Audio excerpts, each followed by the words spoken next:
मित्रों नमस्कार।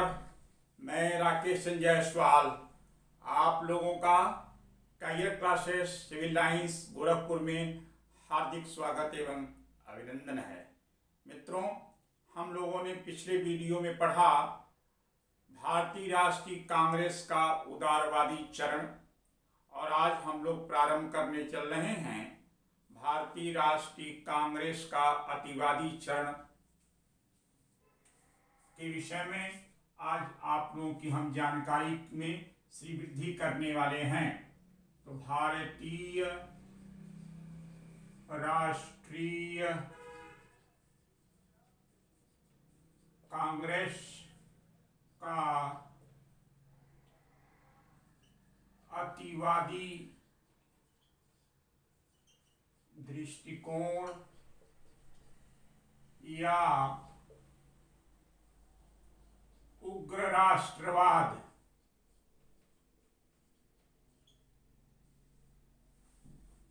या इसे हम लोग नव राष्ट्रवाद भी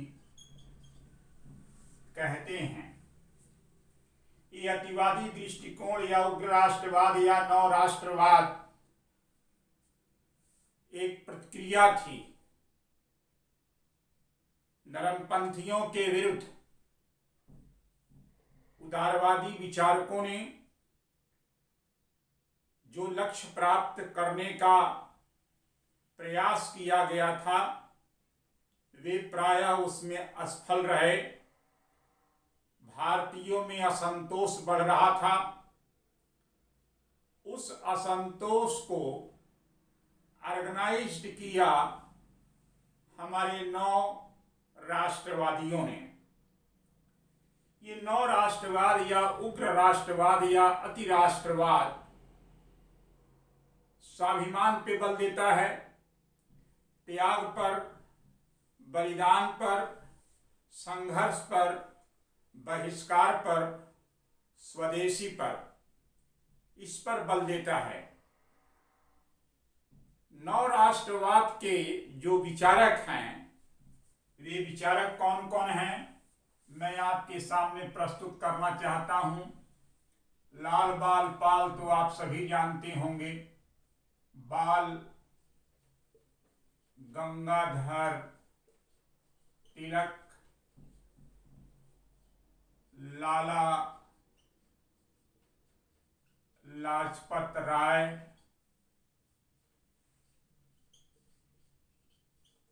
बिपिन चंद्र पाल,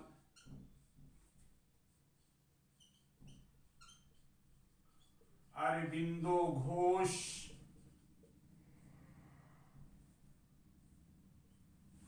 ये हमारे वे चार प्रमुख विचारक हैं जो अतिवादी दृष्टिकोण, उग्र राष्ट्रवाद और नव राष्ट्रवाद को आगे ले चल रहे हैं। और इन लोगों ने उदारवादियों की अनुनय विनय की जो नीति थी उसके विषय में इन लोगों ने कहा वह सिर्फ एक राजनीतिक भिक्षावृत्ति है। समर्पण से अधिकार नहीं मिलते हैं, उसके लिए संघर्ष, बलिदान और त्याग की जरूरत पड़ती है। हमारे ये महान नेता नई सोच, नई विचार, नए दृष्टिकोण को जनता के समक्ष प्रस्तुत कर रहे हैं। 1885 से 1905 के बीच में उदारवादी राजनीति हिंदुस्तान में चल रही थी, या कह सकते हैं कि प्रारंभिक कांग्रेस पर उदारवादियों का नियंत्रण था। किंतु जब वे अपने लक्ष्य को प्राप्त करने में असफल होने लगे तो धीरे धीरे उसकी जगह पर एक नया वाद आया जिसे हम उग्र राष्ट्रवाद या नव राष्ट्रवाद कहते हैं। नव राष्ट्रवाद या उग्र राष्ट्रवाद का जो समय है यह समय है वर्ष 1906 से 1919। 1905 से पहले उदारवादी दृष्टिकोण था, नरमपंथी दृष्टिकोण था। 1906 के बाद या 1906 से कह सकते हैं अतिवादी दृष्टिकोण डेवलप हो रहा है। बाल गंगाधर तिलक पहले ऐसे भारतीय थे जिन्होंने भारतीय राष्ट्रीय आंदोलन में हिंदुत्ववादी गौरवमयी परंपरा को पुनः स्थापित करने का प्रयास किया और तिलक महाराज ने वर्ष 1893 में शिवाजी उत्सव तथा गणेश उत्सव को प्रारंभ करते हैं। शिवाजी उत्सव और गणेश उत्सव का उद्देश्य क्या था? गणेश हमारे प्रारंभिक देवता, उन्हीं के नाम से स्मरण से सारे शुभ काम संपन्न होते हैं। शिवाजी हमारे महाराष्ट्र के बहुत बड़े ताकतवर शासक, गौरवशाली शासक, उनको प्रतीक मानते हुए हिंदुत्व के लोगों को आपस में जोड़ने का प्रयास किया। दूसरी बात, बाल गंगाधर तिलक ने मराठा एवं केसरी 2 अखबार निकालते हैं। इन्हीं मराठा और केसरी के माध्यम से राष्ट्रवाद का संदेश देते हैं, उसका प्रचार प्रसार करते हैं, लोगों को अपनी राष्ट्रीयता से जोड़ने का प्रयास करते हैं, जिसके परिणाम स्वरूप तिलक के विरुद्ध वर्ष 1897 में राष्ट्रद्रोह का मुकदमा लगाकर उन्हें जेल की सजा दे दी गई थी। लोकमान्य बाल गंगाधर तिलक के विषय में एक अंग्रेज ऑफिसर वैलेंटाइन सिरोल ने अनरेस्ट इंडिया नामक पुस्तक में लिखा है कि mister Tilak is the father of unrest India. Tilak भारतीय अशांति का जनक है, ऐसा उसने कहा। और यह सारे क्वेश्चन परीक्षाओं में पूछा जा चुका है। मित्रों, बाल गंगाधर तिलक ने यह भी लिखा कि हिंदुस्तान, भारत वह एक वृक्ष है, भारत एक ऐसा वृक्ष है जिसका तना स्वराज की बात करता है और इस स्वराज नामक वृक्ष की जो शाखाएं हैं वह स्वदेशी एवं बहिष्कार के विचार को सुनिश्चित करता है। भारत एक ऐसा वृक्ष है जिसका तना स्वराज है, स्वदेशी और बहिष्कार उसकी शाखाएं हैं। तिलक महाराज ने एक बहुत प्रसिद्ध नारा दिया था, स्वराज हमारा जन्मसिद्ध अधिकार है। तिलक ही वह पहले व्यक्ति हैं जिन्होंने स्वराज, स्वदेशी, बहिष्कार, धरना इत्यादि के दर्शन को प्रस्तुत किया और इन्होंने महाराष्ट्र में राष्ट्रवाद को डेवलप करने में बहुत बड़ी भूमिका का निर्वहन किया। आगे चलकर के तिलक महाराज ने होम रूल आंदोलन भी प्रारंभ करते हैं। लोकमान्य बाल गंगाधर तिलक एकमात्र कांग्रेस के नेता जो कभी भी कांग्रेस के अध्यक्ष नहीं बन पाए। लाला लाजपत राय, इन्हें शेरे पंजाब कहा जाता है। इन्होंने पंजाब नामक अखबार निकाला और द पीपल्स नामक अखबार निकाल करके स्वदेशी को, स्वराज को, बहिष्कार को एक नई धार दिया। लाला लाजपत राय शेरे पंजाब वह व्यक्ति हैं जिन्होंने जनरल स्कॉट का लाठी खा करके घायल हुए, बाद में इनका देहांत भी हो जाता है। मरने से पहले लाजपत राय ने यह कहा था कि मेरे शरीर पर ब्रिटिश हुकूमत के लाठी का प्रहार ब्रिटिश साम्राज्य के ताबूत का अंतिम किल साबित होगा। हुआ भी। मित्रों, लाला लाजपत राय वह व्यक्ति हैं जो 1920 कलकत्ता में कांग्रेस का विशेष अधिवेशन हुआ था, उस अधिवेशन की अध्यक्षता किया था और इन्हीं की अध्यक्षता में असहयोग चलाने के लिए गांधी जी को सहमति प्रदान की गई थी।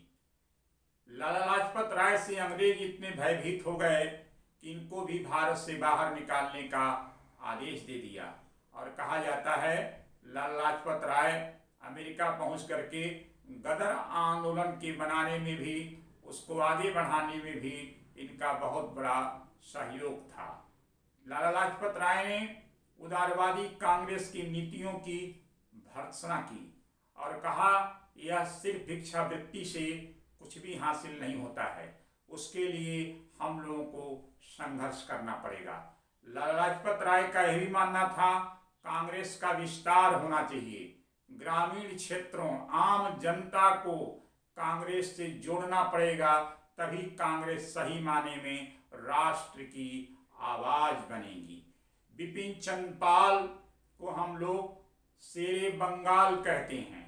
इन्होंने न्यू इंडिया नामक अखबार निकाल करके राष्ट्रवाद के ज्वार को डेवलप किया और इन्होंने भी उदारवादियों की नीतियों की जम करके आलोचना किया। अरविंदो घोष, महर्षि अरविंदो घोष प्रारंभ में एक क्रांतिकारी विचारक थे।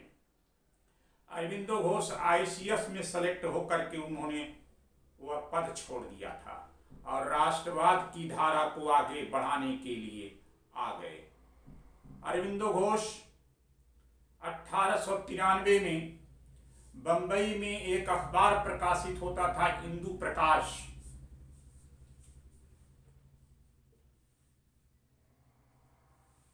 अरविंदो घोष 1893 बंबई में एक अखबार है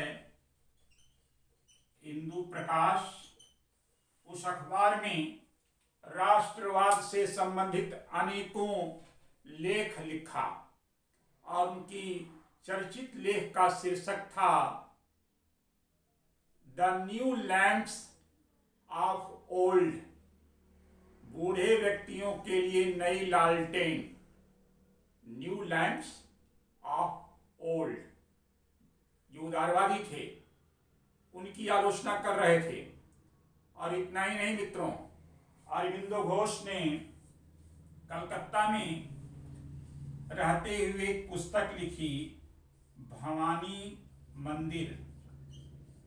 इसी भवानी मंदिर में उन्होंने अपने विचार को व्यक्त किया और विचार को व्यक्त करते हुए लिखा है कि भारत सिर्फ एक जमीन का टुकड़ा नहीं है, बल्कि लाखों भारतीयों की वह वंदना है।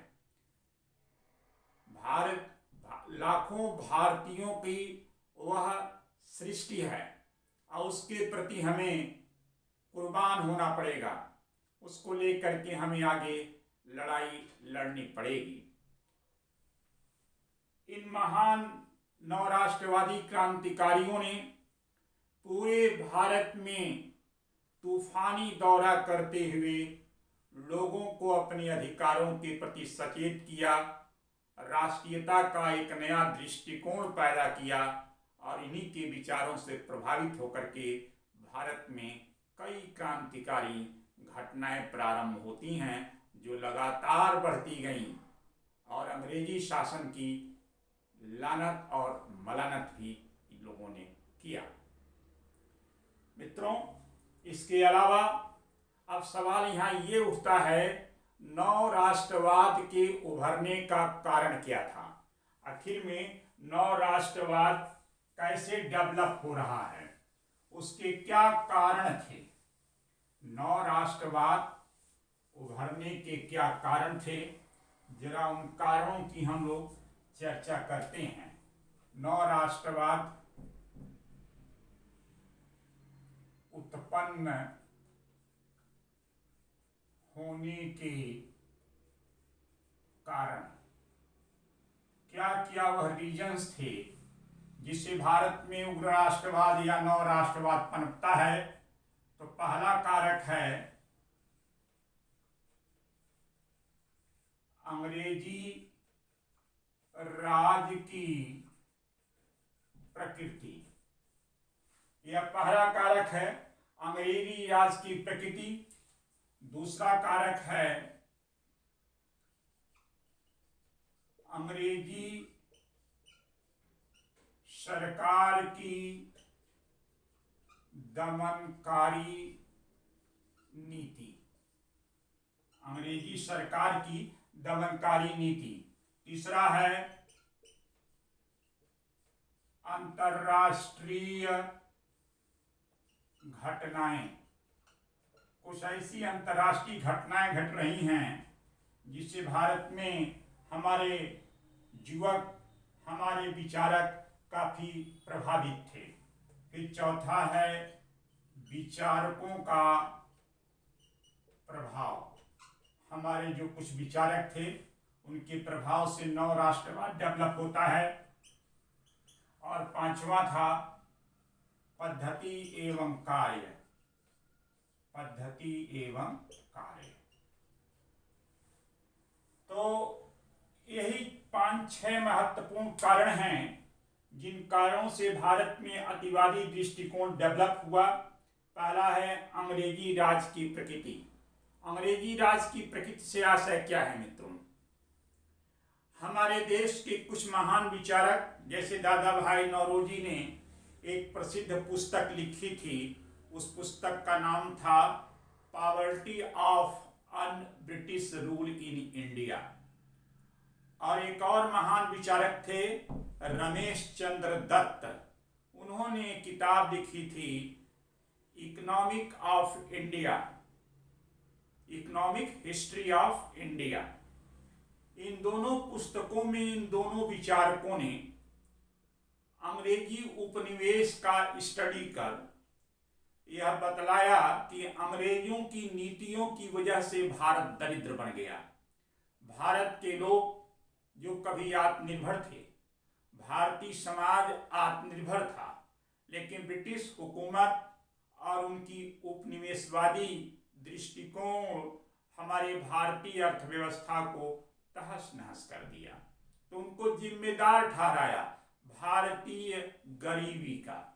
तो यह अध्ययन करके ब्रिटिश राज की प्रकृति को उजागर किया, जो भारतीयों को जागरूक करने में बहुत बड़ी भूमिका का निर्वहन किया।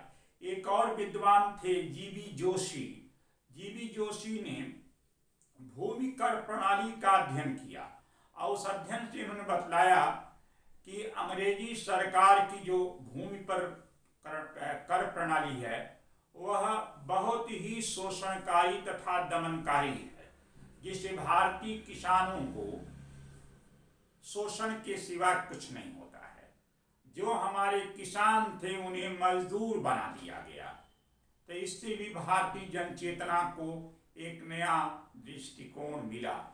सुरेंद्रनाथ बनर्जी ने भी अपने अध्ययन से यह साबित करने में कामयाब रहे कि अंग्रेजी सरकार पढ़े लिखे भारतीयों को उच्च पदों पर आने से रोकती थी। सैनिक असैनिक खर्च जरूरत से ज्यादा होता था। उस खर्चों का भार भारतीयों पर भी अंतगतवा पड़ता था। अंग्रेजी सरकार की औद्योगिकरण की नीति एकदम रद्द था। भारत में औद्योगिक नीतियों के प्रति अंग्रेजी सरकार उदासीन थी, जिससे भारतीयों की इनकम में कोई वृद्धि नहीं हो रहा था, न रोजगार मिल रहा था। तो यह अंग्रेजी राज की प्रकृति को इन विद्वानों ने उजागर किया अपने रिसर्च के द्वारा। चाहे दादा भाई नौरोजी, रमेश चंद्र दत्त, जीबी जोशी, सुरेंद्रनाथ बनर्जी, इन प्रारंभिक विद्वानों ने अंग्रेजी राज की प्रकृति की कमियों को उजागर कर नव राष्ट्रवाद के मार्ग को प्रशस्त करने में एक भूमिका का निर्वहन किया था। यह एक बहुत बड़ी महत्वपूर्ण चीजें हैं। दूसरा, सरकार की दमनकारी नीतियां भी नव राष्ट्रवाद को प्रखर करने में सहयोग दिया था। अंग्रेजी सरकार ने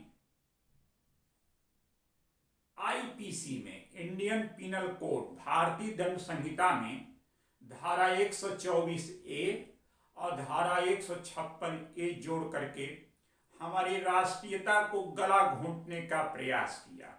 हमारे नेताओं के ऊपर अनावश्यक मुकदमे दर्ज कराने का प्रयास किया। वर्ष 1904 में भारतीय विश्वविद्यालय अधिनियम पारित कर लॉर्ड कर्जन के द्वारा विश्वविद्यालयों पर सरकारी नियंत्रण का दायरा बढ़ा दिया। 1904 में ऑफिशियल सीक्रेट एक्ट पारित कर लॉर्ड कर्जन ने भारत में प्रेस की गला को घोंटने का प्रयास किया। यह सरकार की दमनकारी नीतियां थीं। और इतना ही नहीं, जो भी राष्ट्रीयता से ओत-प्रोत था, प्रभावित था, उनको जबरन जेल में ठूंसने का प्रयास किया गया। बाल गंगाधर तिलक को भारत के बाहर मांडले जेल, रंगून, बर्मा में 8 साल की जेल की सजा दी गई थी। अंतर्राष्ट्रीय घटनाओं में मित्रों, जापान जो एशिया का एक देश वर्तमान में प्रमुख, उस समय उसने अपने दमखम से, अपनी क्षमताओं से औद्योगिक क्षेत्र में बहुत तेज गति से प्रगति किया। जापान ने 1905 में रूस को पराजित कर दिया। इथोपिया ने 1896 में इटली को पराजित कर दिया। इस घटना से भारत में एक नया दृष्टिकोण पैदा हुआ कि यूरोपियन पराजय भी हो सकते हैं। ऐसा नहीं है कि उन्हें पराजित नहीं किया जा सकता, बशर्ते कि हम संगठित हों और बलिदान करने के लिए तैयार रहें। साथ ही साथ मित्रों, दक्षिण अफ्रीका में बोअर युद्ध हुआ था। उस बोअर युद्ध में भी साउथ अफ्रीका के स्थानीय लोगों ने अंग्रेजों को छक्के छुड़ा दिए थे युद्ध में। ये सब घटनाएं जो अंतर्राष्ट्रीय स्तर की हैं, भारतीयों को प्रेरित कर रही थीं अपने राष्ट्रवाद के लिए। तुर्की और मिस्र में क्रांतिकारी घटनाएं हो रही हैं, उन घटनाओं से भी हमारे देश के लोग, नेता काफ़ी प्रभावित थे और उसी प्रभाव के चलते भारत में राष्ट्रवाद डेवलप हो रहा था। विचारकों का प्रभाव में जो भारत के महान विचारक युवा सन्यासी स्वामी विवेकानंद ने लिखा है, कहा है कि हिंदुस्तान की जो बौद्धिक लोग हैं, जो मध्यम वर्ग के लोग हैं, वह मानसिक शारीरिक रूप से बीमार हैं। उनसे कोई भी अपेक्षा नहीं है। वे अंग्रेजों के बोझ के तले दबे हुए हैं। भारत की प्रगति तभी होगी जब भारत की जनता आगे आएगी। पाप सहना बहुत बड़ा अभिशाप है। हे भगवान, भारतीयों के उद्धार के लिए भारतीय ही जिम्मेदार हैं। उन्होंने अपने विचारों से हिंदुस्तानी समाज को ललकारा और शिकागो के विश्व धर्म संसद सम्मेलन में भारतीय आदर्श को पुनः स्थापित किया, जिससे कि हम लोग प्रभावित हुए। और फिर लाल बालपाल का दृष्टिकोण, अरविंदो घोष का दृष्टिकोण भी हम लोगों को डेवलप करने में बहुत बड़ी भूमिका का निर्वहन कर रहा है। पद्धति एवं कार्य में हमारे अतिवादी विचारकों ने कहा, संघर्ष, बलिदान, त्याग, स्वदेशी, बहिष्कार, निष्क्रिय प्रतिरोध, यह सब हमारी पद्धति है। सभी लोगों को इसमें, इस यज्ञ में आहुति देनी पड़ेगी। हिंदुस्तान के प्रत्येक लोगों को, महिलाओं को भी, पुरुषों को भी, हर जाति हर धर्म के लोगों को, तभी हमें अपने राष्ट्रीयता को के गौरव को प्राप्त करेंगे। इतना ही नहीं मित्रों, राष्ट्रवाद को प्रखर बनाने में लॉर्ड कर्जन की नीतियां भी जिम्मेदार थी। उसने बंगाल का विभाजन कर हमारी राष्ट्रवाद को 20 बरस तक के लिए आगे कर दिया और उसका विरोध करने के लिए पूरा हिंदुस्तान एकजुट हो गया। तो हमारे 9 राष्ट्रवादियों ने भारतीयों को उत्तर से दक्षिण, पूरब से पश्चिम सभी को एकजुट करने का प्रयास किया और इनके प्रयास से तत्काल तो कोई परिणाम सामने नहीं मिला, लेकिन हिंदुस्तानियों में अपने राष्ट्र के प्रति एक नई भक्ति, एक नई जज्बा दिखलाने का अवसर मिला। यह था 9 राष्ट्रवाद, मैंने आपको प्रस्तुत किया। मित्रों, मैं आपको न्यू वीडियो में पढ़ाऊंगा बंगाल का विभाजन और स्वदेशी आंदोलन। मित्रों, मैं 3-4 दिन से मुझे थोड़ा चोट लग गई है कमर में, इससे मुझे खड़े होने में दिक्कत हो रही है, बोलने में दिक्कत हो रही है, लेकिन आप लोगों के खातिर मैं दवा खा करके भी पढ़ा रहा हूं ताकि आपको अधिक से अधिक हम दे सकें। मित्रों, यदि आज का मेरा यह कंटेंट विचार अच्छा लगा तो हमें अधिक से अधिक सब्सक्राइब करिए। मेरी थोड़ी एनर्जी लेवल कम है क्योंकि मैं बेल्ट बांध करके आपको पढ़ा रहा हूं, लेकिन मैं धीरे धीरे ठीक हो जाऊंगा और फिर आपके साथ लगातार मैं जुड़ा हूं और जुड़ा रहूंगा। धन्यवाद।